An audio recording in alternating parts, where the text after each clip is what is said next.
Hello traders, welcome to PX trading. நான் உங்கள் Pixels. So இன்றைக்கி மார்னிங் ப்ரெடிக்ஷன் வீடியோ போட்டிருந்தோம். ஸோ ஃபாலோட் பை இப்போது நிஃப்டி ஆப்ஷன் சார்ட்டை நம்ம அனலைஸ் பண்ண போகிறோம். நம்மளோட டிசைடர் என்ற கஸ்டம் மேட் இண்டிகேட்டர் வச்சு நம்ம ஆப்ஷன் சார்ட் அனலைஸ் பண்ண போகிறோம். என்ன ப்ரீமியம் பார்க்குறோன்னா 24,650 கால் அண்ட் புட் ஆப்ஷன். இப்போ பார்த்தீங்கன்னா ஆப்வியஸாக கால் சைடு வந்து டிசைடர் ரேஞ்சில் ப்ளே ஆகிட்டு இருக்கு, அப் டவுன்னு. புட் சைடு வந்து கம்ஃபர்டபுளாக டிசைடரை பிரேக் பண்ணி கீழே வந்துடுச்சு. ஸோ இது இன்டெரக்டாக என்ன சொல்லுதுன்னா கால் சைடு மூவ் ஆகிறதுக்கான பாசிபிலிட்டிஸ் இருக்குது. ஃபைன். ஸோ எப்போவுமே ஒரு நல்ல ட்ரேட் எப்போ கிடைக்கும்னா ரீட்ரேஸ்மெண்ட்டில் தான் கிடைக்கும். ரீட்ரேஸ்மெண்ட் இஸ் நத்திங் பட் ஒரு பர்டிகுலர் லெவலுக்கு போயிட்டு நமக்கு ஒரு ஜோன் இருக்கும், இந்த இடத்துல தான் நல்ல பையிங் செல்லிங்கில் ஆகும். அந்த ஜோனை திரும்ப டச் பண்ணால் தான் மூவ் ஆகும். சி, டிசைடர் லெவலில் திரும்ப டச் பண்ணிடுச்சா, இப்போ இது கீழே க்ளோஸ் ஆகாமல் ஒரு கன்ஃபர்மேஷன் கேண்டில் மேலே கொடுத்துருச்சுன்னா தாராளமாக நம்ம டார்கெட் 152க்கு வெயிட் பண்ணலாம். ஸோ இந்த கேண்டில் க்ளோசிங் வெயிட் பண்ணோம். சி, கேண்டில் மேலே க்ளோஸ் ஆச்சு, வால்யூம் ஜென்ரேட் ஆகுது. பட் இந்த இடத்துல ஒரே ஒரு கன்சிடரேஷன் என்னென்னா, புட் சைடில் பாட்டம் டார்கெட் 1ல கேண்டில் ரிஜெக்ட் ஆகிட்டே இருக்குது. ஸோ பாட்டம் டார்கெட் 1 வந்துட்டு மேஜர் சப்போர்ட் ஜோன் தான். நம்ம செட்டப்பை பொறுத்த வரைக்கும் முக்கியமான சப்போர்ட் அண்ட் ரிவர்சல்ஸ், அதாவது மேஜரான ரிஜெக்ஷன்ஸ் ஹேப்பன் ஆகிற இடம் பார்த்தீங்கன்னா decider, target 1 and then target 4. Maximum reversals அங்கே தான் நடக்கும். ஒன்ஸ் அந்த லெவலில் ப்ரீச் பண்ணிடுச்சுன்னா ஃபர்தராக நல்ல மூமெண்ட் கிடைக்கும். ஸோ இப்போ புட் சைட் கேண்டில் கீழே வர மாதிரி இருக்குது. ஒரு கேண்டில் ப்ராப்பராக கீழே க்ளோசிங் கொடுத்துச்சுன்னா இமீடியட்டாக கால் சைடு வால்யூம் பம்ப் ஆயிரும். பிகாஸ் நம்ம இண்டிகேட்டர் வந்துட்டு மேனுவலாக நம்ம ஒரே லைன்ஸ் கிடையாது. இது ஆக்சுவலாக ரோபோட் ஆட்டோமேட்டிக்காக கால்குலேட் பண்ணி நமக்கு வேல்யூஸ் கொடுத்துரும். சி, எக்ஸாக்டாக 152 டச் பண்ணிடுச்சா.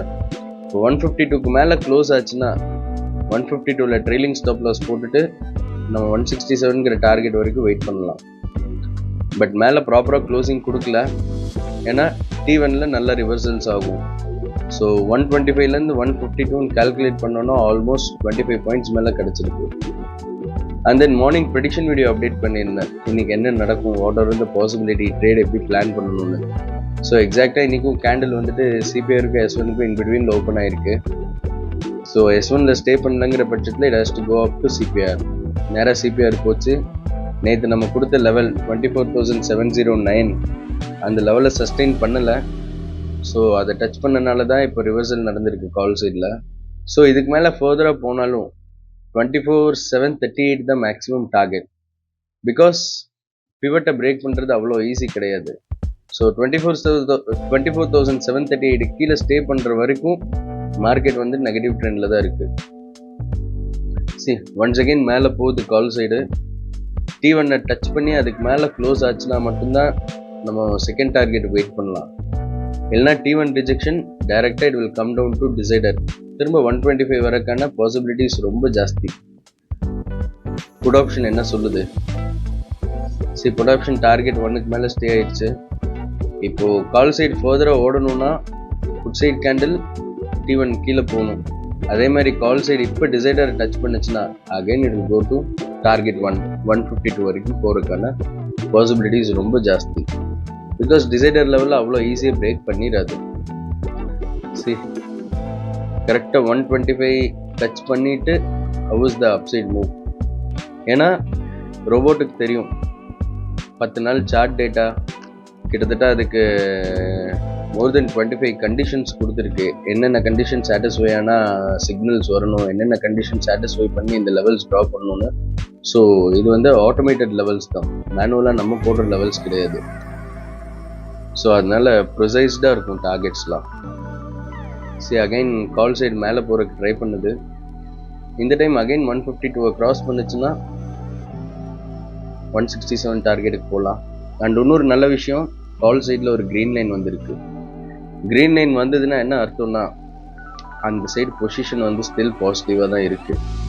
பட் நமக்கு ஒரே ஒரு கன்ஃபர்மேஷன் என்ன வரணும், புட் சைடு வந்துட்டு 71.6 கீழே வித்தவுட் விக் ஒரு க்ளீன் கேண்டில் க்ளோசிங் கொடுத்துச்சுன்னா ஆப்வியஸாக கால் ப்ரீமியம் இமீடியட்டாக மேலே பம்ப் ஆயிரும்.